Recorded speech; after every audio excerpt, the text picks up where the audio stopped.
오늘 이 시간 미루는 자에게 내일은 없다. 미루는 자에게 내일은 없다. 라는 제목으로 하나님의 말씀을 증거하겠습니다. 바울은 총독 벨리스 앞에서 재판을 받고 있습니다.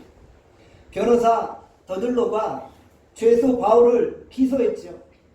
변호사 더들로는 의뢰인 대제사장 아나니아의 요구에 따라서 바울의 사형 선고를 이끌어내기 위해서 정말 최선을 다하고 있어요.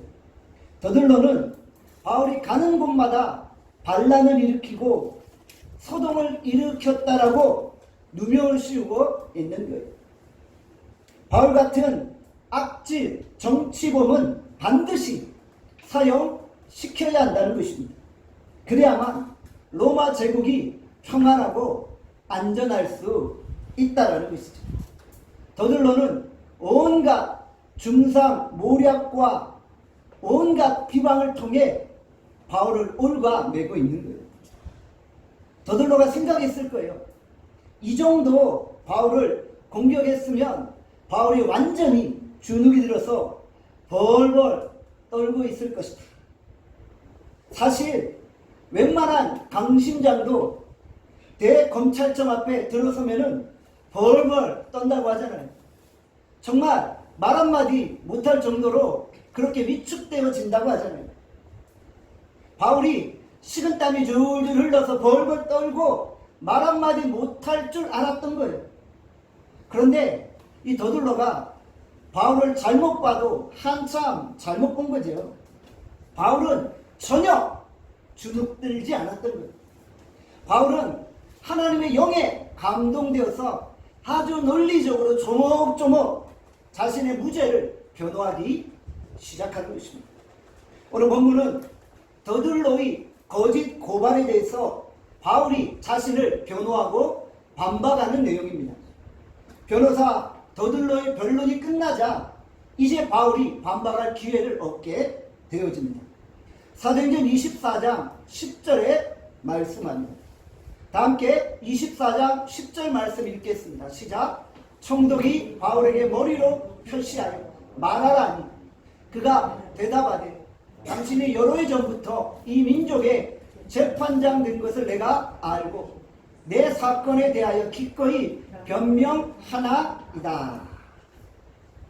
총독 벨릭스가 머리를 까딱까딱 표시하면서 바울에게 발언 기회를 준 거예요. 아주 교만한 총독 벨릭스였죠.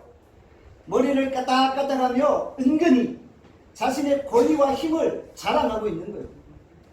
바울은 재판장 벨릭스에게 기꺼이 자신을 변호하겠다며 당당히 서고 있는 것입니다. 변호사 더들로는 재판장 벨릭스 앞에서 살살거리며 아부했었잖아요. 그러나 바울은 아부할 이유가 없어요. 아첨할 이유가 없는 거예요. 바울은 죽는 게 두렵지 않은데 무엇 때문에 아첨을 하겠습니까? 더들로가 지금 자신을 거짓으로 고발하고 있는 거잖아요. 진실이 아니기 때문에 오히려 사도 바울은 당당한 거예요. 사도 바울은 어떠한 순간에도 자신이 진실하기 때문에 당당하게 말할 수 있었던 것이죠. 거짓된 사람은 그 거짓을 통해 유익을 얻으려고 합니다. 자신의 거짓을 통해 자신이 어떤 유익을 얻으려고 하는 거예요. 그러나 진실한 사람은 그냥 사실 그대로 말하면 되는 거예요. 거짓의 언어, 아첨의 언어, 과장된 언어를 쓸 필요가 없는 거예요. 그냥 자신의 입술로 진실만을 말하면 되는 거예요. 진실의 언어를 쓰면 되는 거예요. 진실을 말하는 자는 장황할 필요가 없는 거예요. 바울은 그냥 논리적으로 간결하게 조목조목 자신의 무죄를 주장하고 있는 것입니다. 사도행전 24장 11절의 말씀합니다. 11절 말씀 함께 읽겠습니다. 시작. 당신이 아실 수 있는 바와 같이 내가 예루살렘에 예비하러 올라간 지 12틀밖에 안 되었고, 바울은 자신이 예루살렘에 올라온 지 12 12일밖에 되지 않았다고 말하고 있는 거예요. 12일 만에 가이사랴의 벨릭스 총독 앞에 서게 된 거지. 10일 중에서 예루살렘에 7일을 머물렀어요. 그리고 가이사랴에 도착해서 5일을 머물게 된 거예요. 예루살렘에서 7일 동안 야고보 사도의 권면을 따라 유대인의 정결 예식을 거행했잖아요. 7일째 결례를 마치고 나오니까 아시아에서 온 유대인들이 바울을 공격하면서 성전을 더럽혔다고 거짓 주장을 펼친 거죠. 그리고 이로 인해서 예루살렘 성전 안에서 소동이 일어나게 된 것이죠.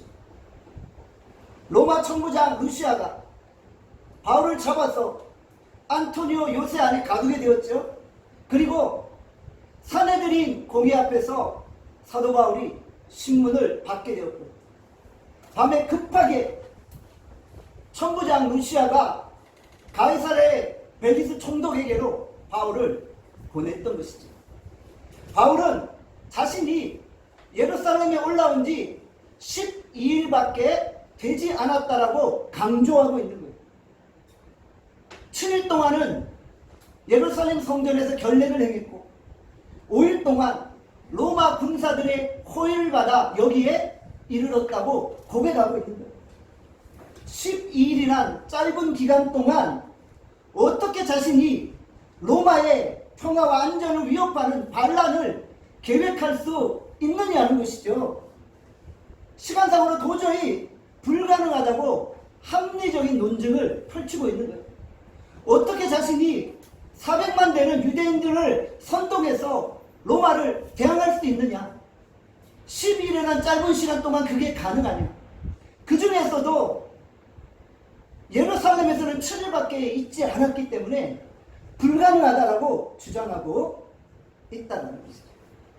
사도행전 24장 12절에서 13절에 말씀합니다. 다 함께 12절에서 13절 말씀 읽겠습니다. 시작. 그들은 내가 성전에서 누구와 변론하는 것이나 회당 또는 시중에서 무리를 소동하게 하는 것을 보지 못하였으니 이제 나를 고발하는 모든 일에 대하여 그들이 능히 당신 앞에 내세울 것이 없나이다. 바울은 자신이 성전을 더럽힌 것을 본 자도 없고 나사렛 이단의 논리를 증거한 것을 본 적도 없고 로마에 대항한 쿠데타를 일으킨 것을 본 증인도 없다라고 말하고 있는 거예요. 그들이 능히 당신 앞에 내세울 것이 없나이다. 내세울 사람이 없지 않냐? 증인이 없지 않냐? 지금 그렇게 반론을 제기하고 있는 거예요. 재판에서 승소하기 위해서는 증인이나 증거를 제시해야만 하잖아요. 그런데 지금 아무 증거도 없고 아무 증인도 없는 거예요. 왜 증인이 없나요? 거짓이니까 증인이 없는 거예요. 변호사 더들로와 한패인 대제사장 아나니아와 장로들이 와 있지만 그들이 증인이 될 수는 없잖아요. 재판할 때는 제3자의 증인이 필요한데 지금 이 재판에 어떤 증인도 나타나지 않는 거예요. 바울은 아주 논리적으로 정확하게 정황들을 설명하며 자신의 결백을 주장하고 있는 거예요. 우리는 거짓 모함 앞에 대응하고 있는 이 바울의 논리를 보며 중요한 교훈을 얻게 됩니다. 바울이 지금 억울했잖아요. 억울한 상황 속에서도 침착하게 차분하게 논리적으로 성령의 충만함 가운데 이 상황을 설명하고 있는 거예요. 우리는 억울한 일을 당할 때 어떻게 반응합니까? 일단 억울한 일을 만나면 흥분해요. 그렇죠? 갑자기 막 흥분하고 뚜껑이 열리는 거예요. 이성을 잃어버려요. 그래서 말을 더듬거리고 말을 버벅대면서 갑자기 막 열이 나니까 어쩔 줄 몰라요. 아무런 대항도 못하고 그냥 발만 동동 구르는 거예요. 혈기를 부리며 제대로 논리적으로 대항하지 못하는 거예요. 결국 그냥 누명을 쓰고 마는 거예요. 우리가 흥분하지 말고 억울한 일을 당할 때는 논리적으로 반박해야 되는데 그게 잘 안 되는 거예요. 연약하니까 평정심을 잃어버립니다. 그러나 하나님의 사람은 하나님의 성령이 충만하게 임할 때 모든 상황에서 평안할 수 있는 거예요. 하나님의 사람은 어떠한 억울한 누명 앞에서도 잠잠히 하나님만을 바라는 거예요. 여러분들, 이것이 하나님의 사람입니다. 우리는 무슨 일을 만나도 하나님이 나와 함께 하신다는 확신을 가지고 있는 거예요. 하나님이 나와 함께 하시기 때문에 마음의 평안과 담대함이 생깁니다. 억울한 일을 당할 때 너무 억울해하지 마시고 차분히 기도하며 대응하는 거예요. 이미 일은 엎질러졌어요. 억울한데 흥분한다고 일이 해결되지 않아요. 하나님을 바라보고 지금 이 상황 속에서 하나님이 나와 함께 하시고 하나님이 역사하심을 고백하면서 하늘의 논리로 맞서는 것입니다. 너무 억울해서 마음이 무너져 내릴 때 우리의 마음을 추스리고 하늘의 지혜를 구하는 것입니다. 성령께서 내 입술을 주장해 달라고 구하는 거예요. 그때 성령께서 우리에게 하늘의 언어로 함께 하시고 하늘의 지혜로 임재하여 주시는 것입니다. 그래서 우리가 담대하게 외칠 수 있는 거예요. 사도 바울이 지금 그러한 거예요. 억울한데요, 그의 말은 흥분하지 않고 있어요. 억울한데 그는 너무 논리정연하게 자신의 무죄를 조목조목 주장하고 있다는 것이죠. 사도 바울은 억울하게 기도를 당했지만 흥분하지 않고 하늘의 언어로 말하고 있는 것입니다. 바울은 죄수가 아닌 것 같아요, 사실. 너무나도 당당하고 담대하고 확신에 차 있어요. 돈에 눈이 어두워서 불의의 도구로 쓰임받고 있는 더들로는 과장된 언어를 쓰잖아요. 악천과 아부를 하고 있잖아요. 더들로와 바울을 비교해보면 그 차원이 다른 거예요. 하나님을 모르는 세상 사람들은 돈만 준다면 무슨 일이든지 해요. 돈만 준다면 권력자 앞에서 살살거리고 아부하고 뭔가를 얻어내려고 하는 거예요. 돈만 된다면 불의와 야합하고 돈만 된다면 불의의 편에 서서 정말 정의를 공격하는 자들이라는 거예요. 돈만 된다면 불의와 손잡아도 아무 문제 없다는 그런 논리를 펴고 있다는 거예요. 이것이 바로 우리가 사는 세상이라는 거죠.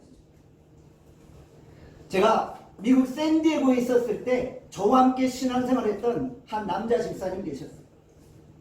그분은 지금 현재 미국 퀄컴이라는 IT 기업에서 일하고 계세요. 그런 엔지니어링 분야의 디렉터로 일하고 계세요. 이 집사님이 원래 한국 삼성에서 반도체 분야 개발자였어요. 동료 한 사람과 함께 아주 중요한 삼성전자 반도체 프로젝트를 진행하고 계셨어요. 그런데 너무나도 중요한 프로젝트를 함께 동료와 연합하고 있는데 사건이 발생한 거예요. 어느 날 밤 자기 옆에 있는 동료가 자신의 컴퓨터 안에 있는 중요한 개발 자료를 빼내서 중국으로 튀어버려요. 중국 회사에 그 삼성의 중요한 자료를 가지고 팔아 넘긴 거예요. 이분이 그 다음날 아침에 출근했는데 회사가 발칵 뒤집힌 거예요. 이 집사님은 아무것도 모르는데 완전히 덤터기를 쓴 거예요. 자기는 전혀 관여된 바가 없는데 자기가 공범으로 몰린 거예요. 자기 컴퓨터 안에 있는 자료가 유출되었기 때문에 자기가 공범이 되버린 거예요. 너무 억울해서 몇 번 재판을 했는데도 증거가 있으니까 뼈도 박도 못하는 거예요. 몇 년 교도소에서 썩게 됩니다. 이제 형을 마치고 사회로 나와서 새로운 삶을 시작하려고 하는데 어떻게 되겠어요? 전과자로 낙인 찍혔잖아요. 아무리 실력이 있으면 뭐예요? 대한민국에 있는 어느 IT 회사에서도 자기를 받아주지 않는 거예요. 또 기업 비밀을 중국으로 빼돌리면 어떻게 해요? 오해를 받을 수 있는 거예요. 결국 이분이 미국으로 이민을 가기로 결정을 했어요. 이 집사님이 고백하는데 정말 너무 억울해서 중국으로 쫓아가서 그 동료 청부 살인한 마음까지 먹었다는 거예요. 내가 정말 같이 죽겠다라는 마음까지 먹었다는 거예요. 부글부글 끓어오르는 분노를 억제할 수 없어서 매일 밤마다 화병이 날 정도였다는 거예요. 엘리트 개발자의 인생을 완전히 망가뜨린 거잖아요. 이제는 세월이 좀 지나서 잊혀질만 하고요. 또 믿음 생활을 하다 보니까 그런 사람까지도 용서하게 되었다는 거예요. 이 모든 것이 하나님의 섭리 가운데 있음을 고백하며 이해하고 용서하게 되었다는 거예요. 요셉이 형들에 의해 팔려서 노예로 잡혀갔잖아요. 그런데 이 모든 것이 하나님의 계획이었음을 고백하잖아요. 이 집사님이 요셉과 동일한 고백을 하고 있는 거예요. 한국에 있었으면 예수님을 몰랐을 거라는 거예요. 한국에서는 너무 잘났고 너무 교만해서 하나님이 어딨냐고 외치며 다녔다는 거예요. 그냥 술에 쪄들어서 살았다는 거예요. 그런데 미국에 이민 오게 되고 정말 가장 밑바닥 인생을 경험하고 나니까 이제 예수님이 보이기 시작하더라고요. 그리고 예수님을 만나게 되고 정말 놀라운 인생의 변화를 경험한 거예요. 자신은 미국에 오지 않았다면 예수님 평생 안 믿었을 것이라고 고백합니다. 세상은 돈만 주면 뭐든지 하는 것 같아요. 세상은 돈이라면 어떤 불법도 저지릅니다. 돈만 주면 청부 살인도 하는 것이 오늘 우리가 사는 세상인 것 같아요. 그러나 하나님의 사람은 어떤가요? 하나님의 사람은 세상의 방법대로 살아가지 않습니다. 하나님의 사람은 돈 앞에 비굴하지도 않고 돈 앞에 타협하지도 않습니다. 하나님의 사람은 세상 권력 앞에서 아첨하거나 비굴할 필요가 없는 거예요. 하나님의 사람은 하나님이 원하시는 세상과 다른 방법으로 살아가는 것입니다. 우리는 세상의 논리가 아니라 하나님의 논리로 살아갈 수 있어야 하는 것입니다. 죄수 바울은 재판정에서 너무나도 당당했어요. 바울이 이처럼 당당할 수 있었던 이유가 무엇입니까? 바로 하나님께 대한 소망, 의인과 악인의 부활 때문이었다는 것이죠. 사도행전 24장 15절에 말씀합니다. 24장 15절 함께 읽겠습니다. 시작. 그들이 기다리는 바 하나님께 향한 소망을 나도 가졌으니 곧 의인과 악인의 부활이 있으리라 함이니이다. 바울에게는 부활의 소망이 있었던 거예요. 마지막 날에 악인과 의인이 함께 부활하게 되어지는 거예요. 마지막 날의 의인은 영원한 생명의 부활로 나아가게 되고 악인은 영원한 심판의 부활로 나아가게 되는 거예요. 인간의 죽음은 끝이 아니잖아요. 죽음은 우리가 영원으로 나아가는 길이잖아요. 예수님을 믿는 자는 생명의 부활로 나아가게 되고 예수님을 거부하는 자는 죽음의 부활로, 영원한 심판의 부활로 나아가게 되잖아요. 우리가 예수님을 믿는 순간 우리는 부활의 소망을 가지게 되었다는 것이죠. 우리는 부활의 소망만 있으면 어떤 상황 속에서도 담대할 수 있다는 것. 여러분들이 부활의 소망을 가지고 있다면 세상의 어떤 권력 앞에서도 당당할 수 있는 거예요. 여러분들이 부활의 소망만 있다면 어떤 절망스러운 위기 앞에서도 당당할 수 있는 거예요. 담대할 수 있는 거예요. 나다시 부활하는데 뭐가 두려워? 나다시 영원한 생명의 길로 나아가게 되는데 뭐가 죽음이 두려워? 라고 고백할 수 있다는 것이죠. 부활의 신앙은 죽음도 극복합니다. 부활의 신앙을 가진 자는 누구와도 타협하지 않습니다. 부활의 신앙을 가진 자는 어떤 상황 속에서도 비겁할 이유가 없는 거예요. 초대교회 순교자들이 그 어떤 고난과 죽음 앞에서도 두려워하지 않았잖아요. 왜요? 부활의 신앙이 있었기 때문에. 예수님의 부활을 목격한 자들이 나도 이제 예수님처럼 부활하겠구나라는 확신이 있었기 때문에 그 어떤 로마 황제의 핍박 앞에서도 담대할 수 있었던 것입니다. 이 땅의 교회는 우리 믿음의 선교자들의 선교의 피 위에 세워졌잖아요. 그들이 부활의 신앙과 선교 신앙을 가지고 이 땅의 교회들을 세웠잖아요. 지금 이 시대가 돌아가는 상황을 한번 보십시오. 교회들을 더욱 억압하고 교회들도 박해하고 핍박하고 있어요. 세상의 조직들, 시스템, 언론, 방송들이 교회를 더욱 억압하고 교회를 말살시키려고 하고 있는 거예요. 정말 안티기독교인들이 벌떼처럼 마구잡이로 교회를 공격하고 있는 거예요. 교회를 공격하는 자들은 상당한 세상 권력을 가지고 있어요. 그들이 만만하지 않아요. 로마 황제가 기독교인들을 공격하듯이 상당한 권력을 가지고 교회를 해하려고 하고 있는 거예요. 사실 우리가 그 세상의 권력 앞에서 무슨 힘으로 대응하겠습니까?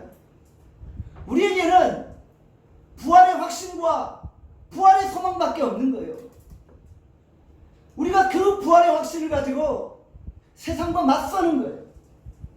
우리가 골리앗과 같은 세상 앞에서 무엇으로 대항하겠습니까? 우리가 부활의 신앙으로 무장하지 않으면 결코 이길 수 없는 거예요.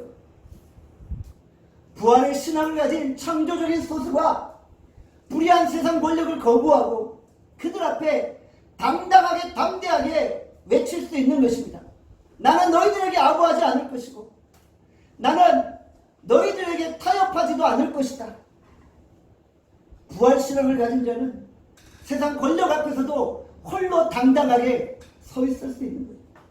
거대한 로마 권력 앞에서도 당당할 수 있는 거예요. 바울처럼. 왜요? 바울 뒤에는 부활하신 예수님이 계셨기 때문입니다. 사도행전 24장 16절의 말씀합니다. 우리 다 함께 16절을 읽겠습니다. 시작. 이것으로 말미암아 나도 하나님과 사람에 대하여 항상 양심에 꺼리낌이 없기를 힘쓰나이다. 바울은 하나님 앞에서 사람 앞에서 아무런 꺼리낌이 없이 살았다라고 고백하고 있어요. 하늘을 우러러볼 때 그의 양심에 한 점 부끄러움이 없었던 것입니다. 바울은 말과 행동에 차이점이 없었어요.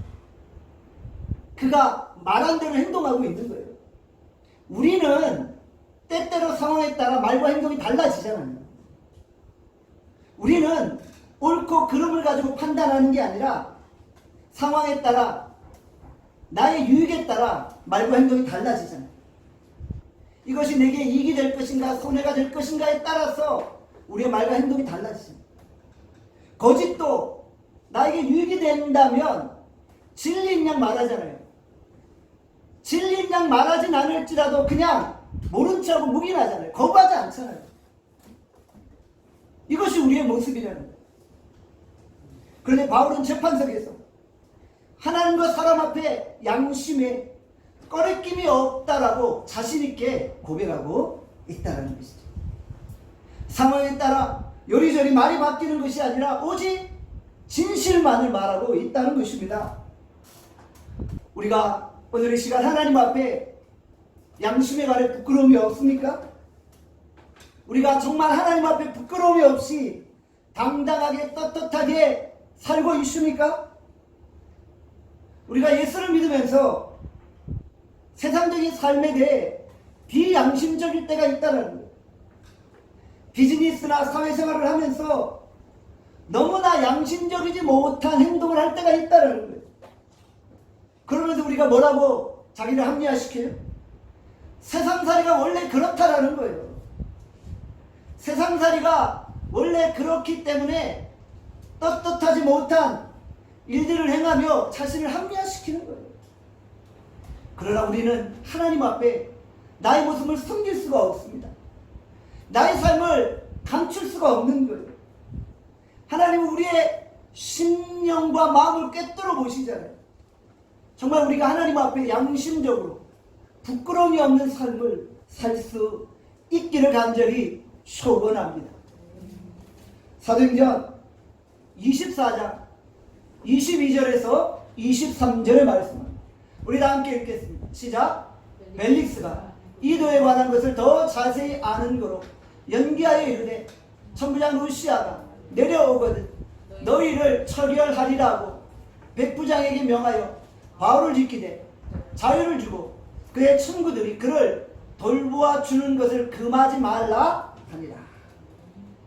바울의 재판에 대해서 총독 벨릭스가 어떤 판결을 내립니까? 결정을 미루고 천부장 루시아가 가이사랴로 올 때까지 기다리고 있는 거예요. 백부장에게 바울을 지키게 하고 자유를 주며 친구들이 그를 돌아보게 하였다는 거예요. 백부장에게 바울을 지키라고 한 거예요. 구금하고 억압하라고 한 게 아니라 지키라고 한 거예요. 보디가드 역할을 해주라고 한 거예요. 여기서 만약 벨릭스 총독이 바울에게 무죄 판결을 내렸다라면 어떻게 됐을까요? 풀려나자마자 다시 살해 위협에 시달렸을 거예요.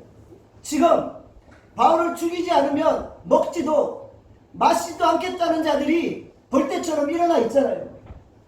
그들은 지금 몰래 숨어서 먹고 마시면서 바울이 나오기만을 기다리고 있잖아요.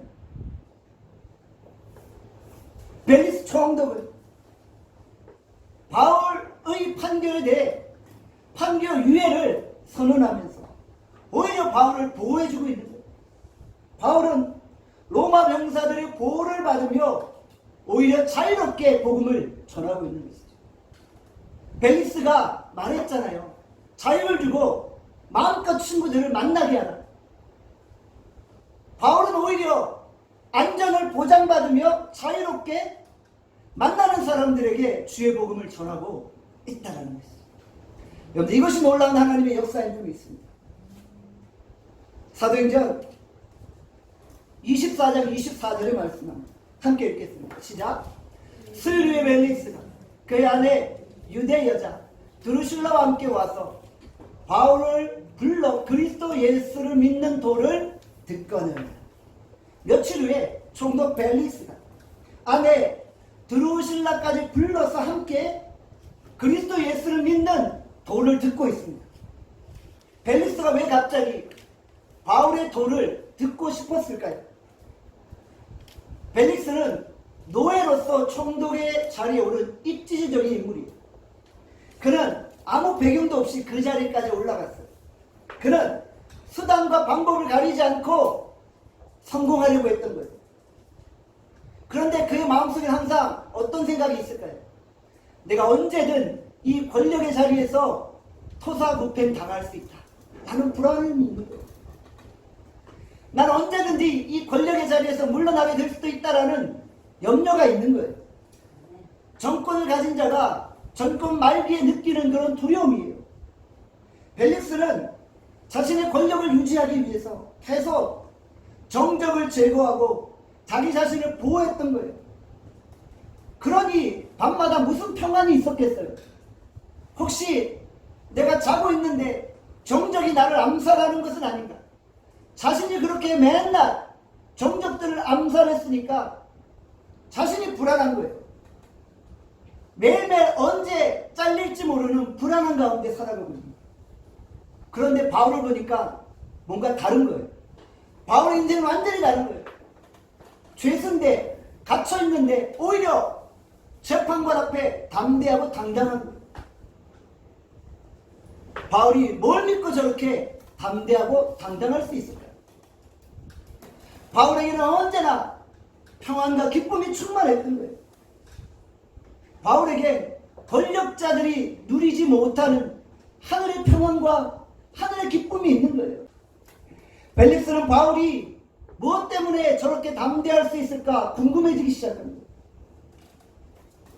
바울을 이렇게 만든 것은 무엇일까? 벨릭스는 바울이 믿는 도를 듣고 싶었던 거예요. 그래서 자기 안에 드루실라까지 데려와 함께 예수 그리스도에 관한 도를 듣게 되어집니다. 사랑하는 여러분, 우리가 내 주변 사람들에게 궁금증을 유발시킬 수 있기를 바랍니다. 여러분들의 주변 사람들에게 궁금증을 유발시키세요. 저 사람은 뭘 믿고 저렇게 담대할까? 지금 코로나 바이러스 4차 유행인데, 그래서 다른 사람들은 다 힘들고 죽겠다 그러는데, 저분은 맨날 입만 열면 감사와 기쁨과 찬양이 충만하네? 저분이 뭘 믿고 그럴까? 다 죽겠다는데 저 사람은 살겠다고 하네? 저분이 믿는 하나님은 도대체 누구일까? 이런 궁금증을 유발시킬 수 있기를 간절히 소원합니다. 하늘의 기쁨이 충만한 거예요. 하늘의 위로가 충만한 거예요. 어디서든지 확신과 담대함으로 고백하는 거예요. 하나님이 나와 함께 하심을 내가 먼저 체험하고 나와 함께 하시는 하나님을 다른 사람에게도 전염시키는 거예요. 나의 기쁨과 평안이 전염되어지는 거예요. 나도 저 사람처럼 기쁨과 평안을 느끼면 좋겠다. 이런 고백을 끌어내는 거예요. 우리가 세상에 전염되는 것이 아니라 세상이 우리에게 전염되어지는 거예요. 혹시 우리가 내 주변의 불신자들에게 전염당하고 있지 않습니까? 내가 지금 내 입에서 내 주변의 불신자들이 쓰는 말을 쓰고 있지 않습니까? 그분들의 입을 바꿔야 되는데 내가 그분들의 말을 하고 있는 거예요. 그럼 우리가 그럴 때가 있다는 거예요. 우리가 불신자들에게 영향을 미쳐야 합니다. 세상이 교회로 와서 전염되어야 하는 거잖아요. 그런데 교회가 세상에 전염되어져서 세상의 세속화의 물결 앞에 퍽퍽 넘어지는 거예요. 오늘 우리가 세상을 향해 궁금증을 유발시킬 수 있기를 바랍니다. 바울은 총독 벨릭스에게 무엇을 강론하고 있습니까? 사도행전 24장 25절을 말씀합니다. 다 함께 25절 말씀 읽겠습니다. 시작. 바울이 의와 절제와 장차 오는 심판을 강론하니 벨릭스가 두려워하여 대답하되 지금은 가라. 내가 틈이 있으면 너를 부르리라 하고. 바울은 콜롤 단신으로 로마 권력에 맞서며 의와 절제와 장차 오는 심판을 강론하고 있습니다. 벨릭스에게, 로마 권력자 벨릭스에게 의에 대해, 절제에 대해, 심판에 대해 설교하고 있는 거예요. 벨릭스의 마음에 엄청난 찔림이 있었겠죠. 벨릭스의 마음에 엄청난 두려움이 있었겠죠. 거룩한 두려움이 몰려왔겠죠. 그는 노예 출신으로 온갖 권모술수를 동원해서 부를 축적하고 권력을 잡게 되었잖아요. 그는 암살도 서슴지 않았던 불의한 권력자였잖아요. 뇌물을 받고 부를 축적했잖아요. 여성 편력도 심했잖아요. 평생 잔인하고 탐욕스럽고 절제하지 못한 인생을 살았잖아요. 그에게는 정의도 없었고 그에게는 불의만 있었잖아요. 그런데 이 벨릭스 총독에게 불의가 아니라 정의를 외치는 거예요. 탐욕이 아니라 절제를 외치는 거예요. 네가 그렇게 살면 하나님의 심판을 받는다고 외치고 있는 거예요. 바울은 벨릭스의 마음을 뚫어보듯이 정확하게 그의 약점을 찌르고 있는 거예요. 성령께서 두려워하는 벨릭스의 마음에 성령의 두려움을 허락하십니다. 하나님의 말씀은 살아 운동력이 있잖아요. 우리의 마음을 쪼개잖아요. 성령께서 바울의 입을 통해 말씀하시니까 권력자 벨릭스도 거룩한 두려움이 느껴지기 시작합니다. 불편하고 두려운 거예요. 성령께서 벨릭스의 마음을 보시면 책망하시는 거예요. 성령이 오시면 의에 대해, 죄에 대해, 심판에 대해 세상을 책망하시잖아요. 요한복음 16장 8절에 말씀합니다. 그가 와서 죄에 대하여, 의에 대하여, 심판에 대하여 세상을 책망하시리라. 바울이 말씀으로 죄에 대해, 의에 대해, 심판에 대해 권력자를 책망하고 있어요. 벨리스 총독이 책망을 받고 있으니까 두려웠던 거예요. 두려우면 어떻게 해야 되나요? 예수님을 받아들이면 되잖아요. 벨릭스는 거룩한 두려움을 느꼈음에도 불구하고 복음을 받아들였나요? 아니죠. 받아들이지 않고 거부하였던 것입니다. 그 순간 벨릭스가 어떻게 반응합니까? 지금은 가라! 내가 틈이 있으면 너를 부르리라. 이제 그만 좀 이야기해. 나 너무 두려워. 나중에 틈이 나면 다시 너를 부르고 그 말씀을 들을게 라고 고백합니다. 이 얼마나 아쉬운 순간입니까? 저는 이 말씀을 보면서 너무너무 안타까웠어요. 야, 벨릭스가 구원받을 수 있는 절호의 길을 놓쳤구나. 성령께서 그의 마음을 책망하셨잖아요. 거룩한 두려움을 느꼈잖아요. 거룩한 두려움을 느꼈다는 건 은혜 받았다는 거예요. 우리가 말씀 들으면 은혜 받잖아요. 은혜 받으면 어떻게 돼야 돼요? 회개하고 예수님 영접하고 천국의 소망, 부활의 소망을 가지면 되잖아요. 그런데 오늘은 이만하고 다음에 듣겠다고 거부하는 거예요. 순간의 선택이 평생을 좌우하는데 그 순간의 선택 앞에 예수 그리스도를 거부하고 만 것입니다. 결정을 미루면 내일은 없는 것입니다. 사랑하는 여러분, 오늘이 기회입니다. 미루면 안 됩니다. 미루는 자에게 내일은 없습니다. 따라합시다. 미루는 자에게 내일은 없다. 미루는 자에게 내일은 없다. 지금 이 순간이 예수님을 영접할 순간이고 천국의 소망을 가질 순간이고 부활의 소망으로 충만할 시간인 것입니다. 내일 해가 떠오를 때 내가 살아있다는 보장이 있나요? 내일 여러분들이 이 자리에 존재한다는 확신이 있나요? 주께서 언제 우리를 부르실지 모르는데요. 그러니까 내일은 없어요. 오늘이 기회입니다. 지금이 기회입니다. 미루는 자에게는 내일이 없어요. 지금은 가라. 내가 틈이 있으면 너를 부르리라가 아닙니다. 지금 이 순간이 예수님을 만날 때이고 하나님을 경험할 때인 것입니다. 우리가 지금 이 순간 예수님의 음성을 들어야 합니다. 기회는 날마다 오는 것이 아닙니다. 이사야서 55장 6절을 말씀합니다. 다 함께 읽겠습니다. 이사야서 55장 6절 함께 읽겠습니다. 시작. 너희는 여호와를 만날 만할 때에 찾으라. 가까이 계실 때 그를 부르라. 주의 말씀이 선포될 때 예수님을 찾고 예수님을 만나고 예수님을 부르고 예수님의 음성을 듣는 것입니다. 하나님 앞에 가장 어리석은 자는 내일로 미루는 자입니다. 은혜 받았으면 즉각 순종하고 결단하면 되잖아요. 거룩한 두려움이 몰려왔는데 왜 내일로 미룹니까? 지금은 아니라는 거야. 지금은 가라. 나중에 다시 부르리라. 이게 아닙니다. 내일이라는 것은 오늘이 없이는 존재하지 않는 것입니다. 지금 당장 선택하는 것입니다. 내일은 두 번 다시 오지 않습니다. 지혜란 무엇입니까? 내일로 미루지 않고 오늘 순종하는 것입니다.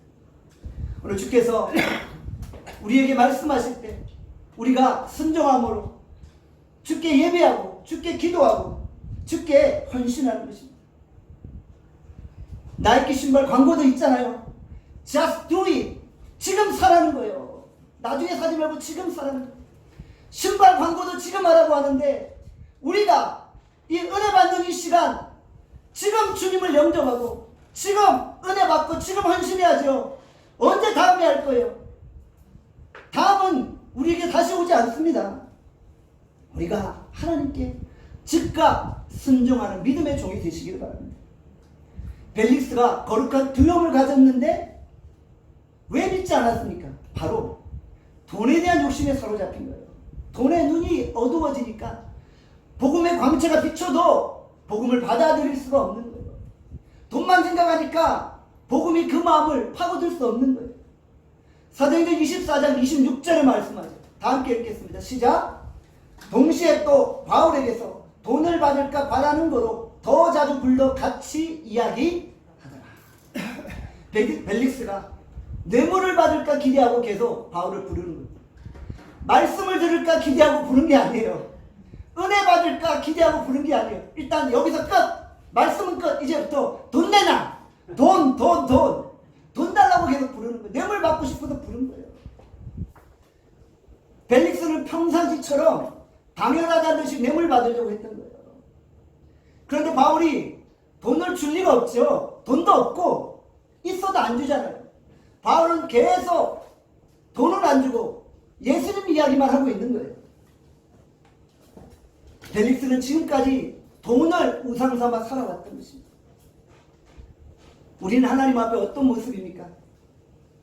물론 돈이 필요해요. 돈이 있으면 평안한 삶을 살 수 있어요. 돈이 있으면 내 삶에 유익이 있어요. 그러나 돈이 내 인생의 유일한 가치는 아니라는 것입니다. 우리가 돈을 우상으로 삼고 살아가면 하나님과 멀어지는 거예요. 하나님과 돈을 겸하여 섬길 수 없는 것입니다.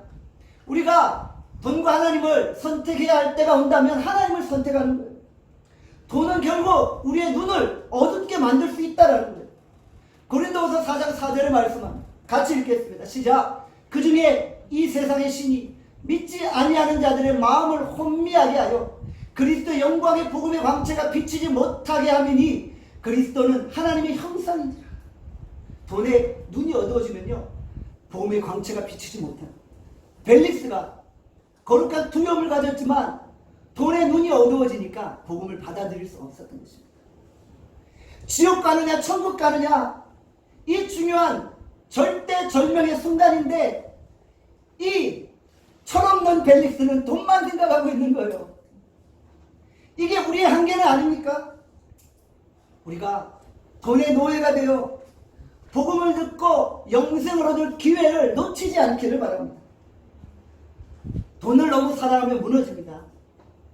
돈은 그냥 우리에게 유익한 것을 주는 또 하나의 존재일 뿐인 거예요.